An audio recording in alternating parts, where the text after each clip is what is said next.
controversial author J.K. Rowling continued to misgender India Willoughby after the latter reported the Harry Potter star to the police for misgendering her.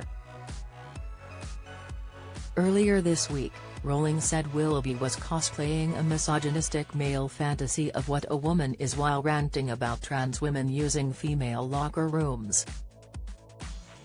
In several tweet responses, Rowling called Willoughby a man and used the incorrect pronouns. Willoughby saw the vile rant and tweeted, "Genuinely disgusted by this grotesque transphobia, which is upsetting. I am every bit as much a woman as J.K. Rowling. Recognized in law, and by everyone I interact with every day. The debate about whether J.K. Rowling is a transphobe is over." Several days later, Willoughby sat down for an interview with Byline TV and revealed to journalist Quaylon Robertson that she had reported the Harry Potter author to Northumbria Constabulary for calling her a man several times. In the chat, the broadcaster said, "I'm legally a woman, she knows I'm a woman and she calls me a man. It's a protected characteristic and that is a breach of both the Equalities Act and the Gender Recognition Act."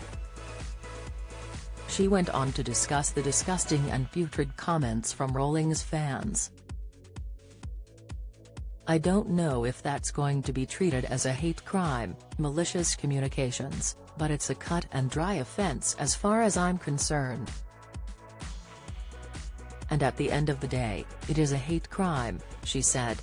"Transgender identity is a protected characteristic, just as race is, just as sexuality is. I have reported J.K. Rowling to the police for what she said. And the equivalent of what J.K. Rowling said, calling a trans person a man deliberately. I am legally recognized as a woman and for J.K. Rowling to deliberately, and that is the key word, misgender me knowing who I am is grossly offensive.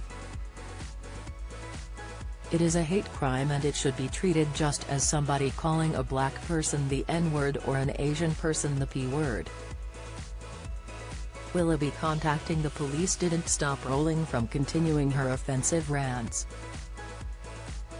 After listening to the interview, Rowling said that Willoughby appeared to have forgotten the Forstater ruling, which established that gender-critical views can be protected in law. Maya Forstater successfully brought a case to the Employment Appeal Tribunal, EAT, to establish that gender-critical views are a protected philosophical belief under the Equality Act 2010 in 2021. Rowling later reposted a clip of Robertson in which he said he had contacted the author for an interview as well, but only India replied. She accused the journalist of calling Willoughby him twice in the video, despite Robertson using them and the captions also using them. Rowling said, "Extraordinary. India's interviewer calls India him twice. The police are going to be very busy. Under the Equality Act 2010, a person cannot discriminate against another because of a protected characteristic, such as gender reassignment." The police and the Crown Prosecution Service, CPS, have both agreed the definition for identifying hate crimes includes a criminal offense that is perceived by the victim, or another, to be motivated by hostility or prejudice, based on a person's transgender identity or perceived transgender identity. In her tweets from Wednesday night, Rowling continued, "Some time ago, lawyers advised me that not only did I have a clearly winnable case against India Willoughby for defamation, but that India's obsessive targeting of me over the past few years may meet the legal threshold for harassment. I ignored this advice because I couldn't be bothered giving India the publicity he so clearly craves. Nevertheless, we must all do our bit to combat hate, so India will be glad to know I've taken note of his homophobia, racism and humane stance on immigration. Nor have I forgotten India's shocking transphobia.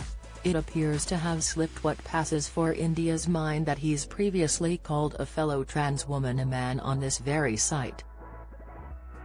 Surprisingly for such an eminent legal authority, he appears to have forgotten that the Forstadter ruling established that gender-critical views can be protected in law as a philosophical belief. No law compels anyone to pretend to believe that India is a woman. Aware as I am that it's an offence to lie to law enforcement, I'll simply have to explain to the police that, in my view, India is a classic example of the male narcissist who lives in a state of perpetual rage that he can't compel women to take him at his own valuation. Follow Mirror Celebs on TikTok, Snapchat, Instagram, Twitter, Facebook, YouTube and Threads.